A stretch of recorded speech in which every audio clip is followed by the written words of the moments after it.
박지원 의원의 언행이 도를 넘어섰습니다. 대통령의 기념사를 선전포고라고 느꼈다면 그분들의 뇌 주파수는 북한 당국에 맞춰져 있다고 봐야 합니다.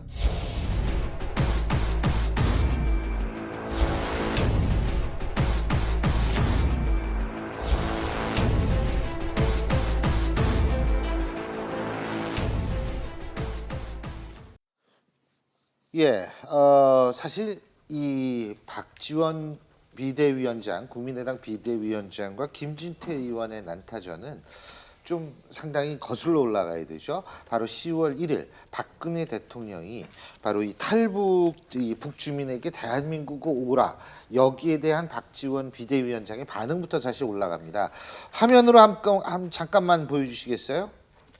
예, 저희가 이게 잠깐 정리를 했는데요. 바로 박근혜 대통령이 이 발언에 대해서 박지원 비대위원장이 대북 선전포고를 했다. 여기에서 김진태 의원이 뇌주파수에 북에 맞춰져 있다라는 발언 이외에도 그 빌리 브란트가 수상이었을 당시에 그 비서였던 귄터 기욤에 관한 얘기, 그리고 월남에서 차점자로 대선에서 나갔다가 했던 사람의 예를 들면서 통일 이후에 뭐 엄청난 일이 발생할 수도 있다라는 그런 식의 언급을 했다는 것. 거기에 대해서 박지원 비대위원장이 간첩 신고하던가. 근데 급기야 오늘은 이 왜곡과 선동 때문에 눈이 삐뚤어져서라는 표현까지 나오게 된 겁니다. 여기에 대해서 말씀해 주시죠. 어쨌든 두 분의 공방이 전입가경이라고 하죠. 이런 경우를 전입가경인데, 박지원 대표도 박근혜 대통령을 그런 탈북민들을 권유하는 그런 얘기에 대해서 이것을 뭐 전쟁 선포, 선전포고가 아니냐 이렇게 말씀하신 것은 좀 과한 표현이었다. 그럼에도 불구하고 김진태 의원이 뭐 정치인 간에 서로 시각이 다를 수도 있고 여러 뭐 측면이 있기 때문에 정쟁을 할 수도 있고 서로 공방을 나눌 수도 있지만, 그러한 공방이라는 것은 어느 정도 합리성, 논리성을 띄어야 하고 품격을 갖춰야 한다. 그런데 김진태 의원은 그러한 지금 공격하는 것을 보면은 과연 국회의원으로서 또 여당 의원으로서 품위 있는 그런 공세인가?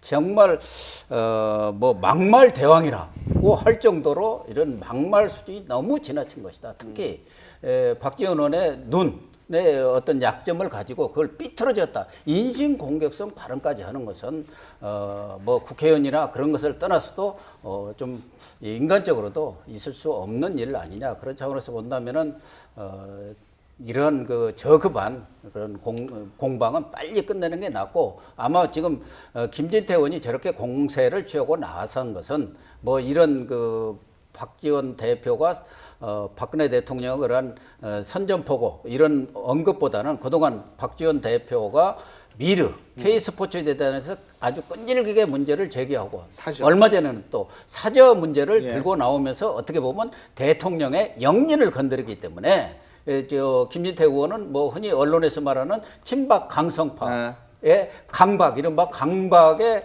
뭐 공격수, 또 뭐 돌격대, 이렇게까지 뭐 언론에서 표현을 하고 있습니다만, 그런 분들이 지금 적극적으로 나서서 청와대를 보호하는 청와대의 그런 방탄막이 역할을 하고 있는 것이 아닌가 해서 좀 그렇게 썩 좋아 보이지는 않습니다. 우리 커뮤니케이션 전문학자이신 강민우 교수님께서. 네.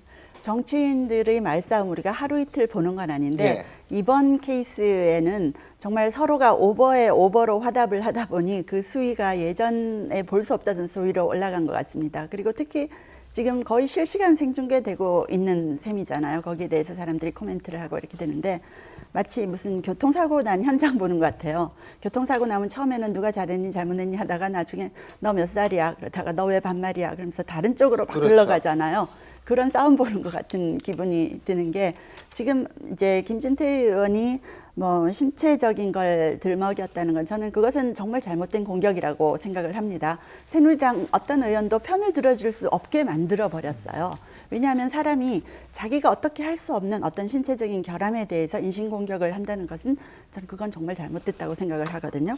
그래서 거기에 대해서는 정말 좀 사과하셨으면 좋겠다 생각이 들고, 새누리당도 참 입장이 곤란할 것 같아요. 예전에 김진태 의원이 조선일보 송희영 주필 그 호화 외유에 대해서 네. 이제 폭로를 하면서 그때 아니 내가 이렇게 열심히 싸우고 있는데 왜 새누리당 의원들이 도와주지 않느냐 이렇게 얘기를 했는데 이번에는 이 정도까지 이렇게 싸움을 해버리면 새누리당 의원들이 뭘 도와주고 싶어도 도와줄 수 없는 상황으로 가버리는 거죠.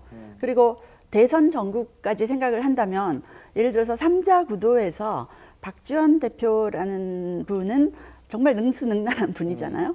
적으로 완전히 만들어 버리기에는 새누리당의 손해가 아닌가? 뭐 그런 전략적인 생각도 좀 네. 해야 되는 거 아닌가 봅니다. 예. 국회의원 윤리 강령이 있습니다. 그 중에서 1조가 있는데요. 짧으니까 한번 좀 읽어드릴게요. 예. 우리는 국회의원은 국민의 대표자로서 인격과 식견을 함양하고 예절을 지킴으로써 국회의원의 품위를 유지하며 국민의 예사를 충실히 대변한다. 과연 이 두 주요한 그런 그 정치인의 이번 그 언행이 과연 여기에 그 국회의원의 그 품위를 유지하는 것에 맞는지 여부를 좀 고민해 볼 필요가 있을 것 같고요. 또한 아까 그 박근혜 대통령이 이제 그 북한에 대한 어떤 메시지를 주요한 메시지를 이제 제시했는데 그 메시지에 대해서 어떤 측면에서 좀 무리한 측면이 있다라는 그런 그 정책적인 비판을 하고 또 여기에 대해서 그렇지 않다. 과거 사례나 다른 나라들을 볼 때 이 정도 메시지는 괜찮다라든지 이런 그 서로 근거를 갖춘 정책 공방이 이루어졌다면 국민들께서 좀 더 이제 그 여러 가지 도움도 오히려 얻을 수 있을 텐데 이번에는 그게 아니라 정책적인 부분이 아니라 서로 상대방에 대한 비난으로 흐른 것 같거든요. 그렇다 보니까 더욱더 국민들의 정치 또는 정치인을 보는 또 국회의원을 보는 그런 그 감정이 좀 더 나빠지는 계기가 되지 않나 생각합니다. 저는요 국회 선지자법 없었으면 큰일 날 뻔했다는 생각이 들어요.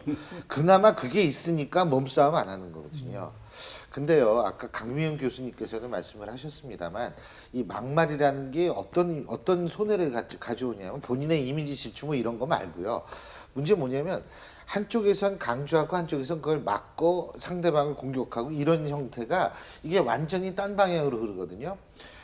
막말에 굉장히 당한 쪽에 동정론이 생기면 그 사람의 말에 예를 들면 동의하거나 동의하지 않거나 여부 상관없이 그 사람의 말을 그냥 듣게 되는 상황이 벌어질 수도 있어요. 그러니까 그 막말이라는 거는 정말 하는 사람 입장에서 볼 때는 오히려 완전히 이 승패를 역으로 바꿀 수 있다라는 생각을 저는 꼭 했으면 좋겠습니다. 뭐 이미지다, 뭐 그 사람의 어떤 그 위상에 흠집이 간다 이런 거 떠나서 지금 앞으로 계속 박지원 위원장이 무슨 얘기 한다면 제가 볼 때 지금하고도 좀 다른 울림이 되지 않을까 이런 생각이 듭니다.